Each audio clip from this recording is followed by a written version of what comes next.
Wow, this is great. It's so nice to see such a good turnout tonight. I'm Edward Henkel, your host. For the launch of the first program, I have chosen the topic of dance in the environment, calling it Escape Velocity, the Dancing Earth.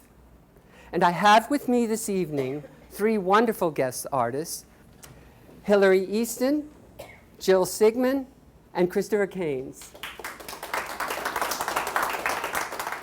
Around 2007, two ideas started pressing in on me and have stayed with me ever since. And the first idea is something we have all been thinking about, and that is our growing awareness of just how fragile our human community is. A global community that is exponentially using up and destroying its natural resources at an alarming rate. How do we need to change as people in order to create a sustainable future? How do we need to be towards ourselves, towards each other, and towards the world? And the second idea revolves around dance. Now, for most of us, dance is experienced as either an entertainment or as a social activity. And these are important aspects of dance. But dance as an educational tool, dance as an agent for change, dance that reaches deep into our psyches to transport us and transform us, to inspire us, to empower us. For these, the general public has very little comprehension. And so, MovementTalks is a melding together of these two ideas into a single conversation.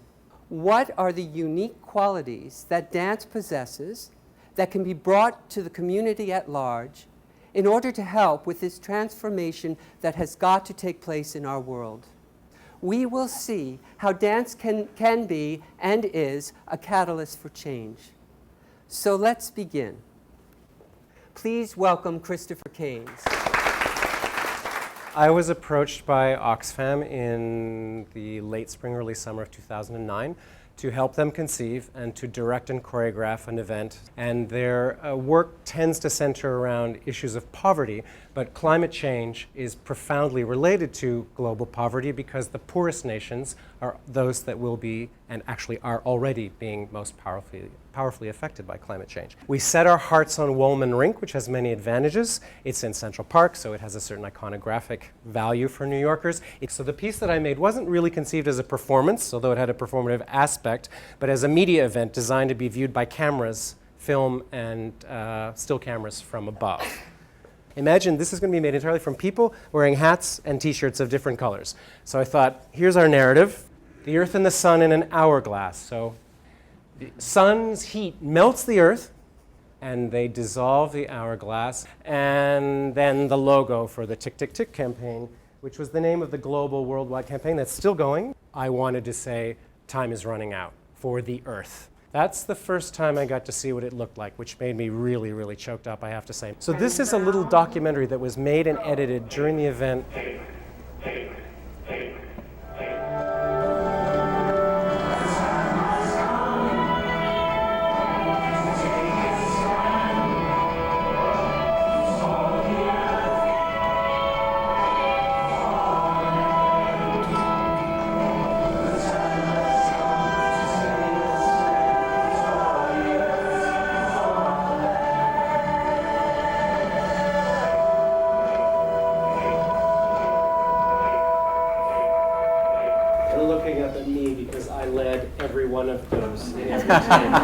Thank you, Christopher. Our next artist is Hilary Easton and her work, The Reclamation.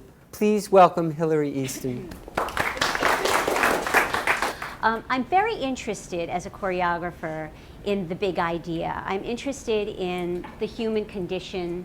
My work often uses actors, in this piece in particular, and text that's either written by me or a writer. So in The Reclamation, I was looking at the relationship of man and nature and thinking about the ways in which we romanticize and defile and destroy our natural world. Well, I'm thinking in general about the stage space as a metaphor for our very small planet. So I'm going to show you a clip from that. Did you see that? What?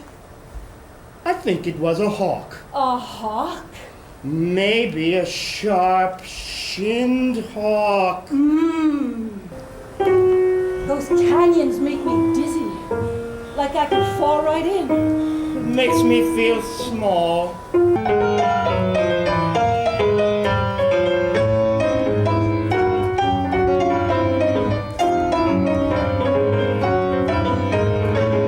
My point was to look at all the different ways that man thinks about nature. Personally, my feeling about this relationship between nature and man is that nature's going to win. And I wanted to express that in the piece, that idea that nature has a lot of power.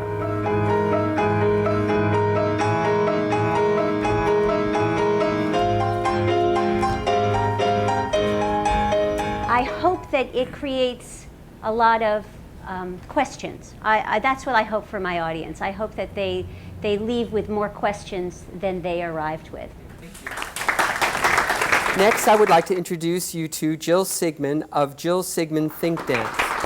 I'm going to tell you a little bit about two projects, as Edward said, and they both have to do with trash. And I started thinking about trash a few years ago when I was on a residency in Mexico. And I got sort of curious about trash, and I started doing a bit of research, and I thought, why do we have so much trash? Like, what's happening here? And I discovered that basically 90% of consumer goods, things that people buy in this country, are thrown away before they're 6 months old.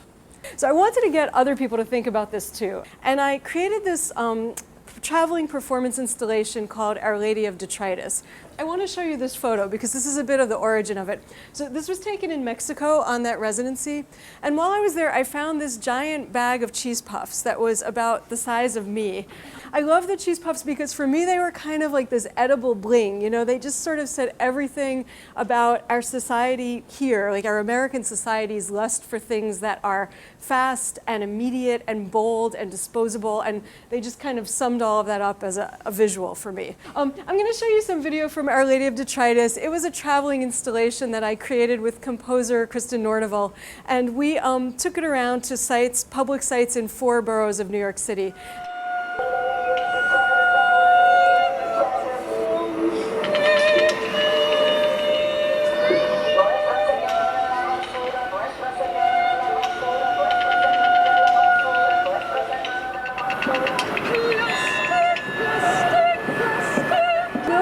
On the umbrella, there are actually solar panels. I'll talk about that. They were powering the system. Do you need a trash miracle? I have a lot of trash home. You're not alone. I mean, look at me. You know, where do you think this stuff came from?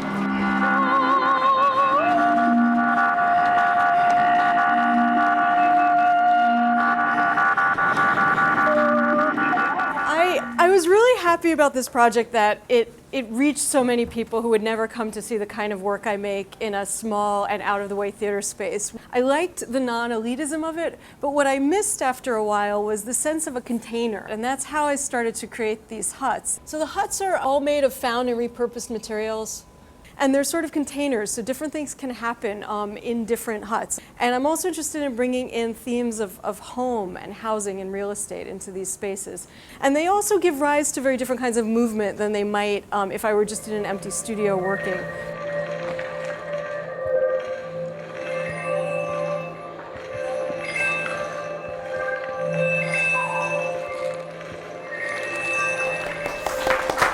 What you're seeing here also is artists on the edge showing some pretty extreme stuff because they are aware of the seriousness of the situation and they are trying to alert us and lead us in new directions.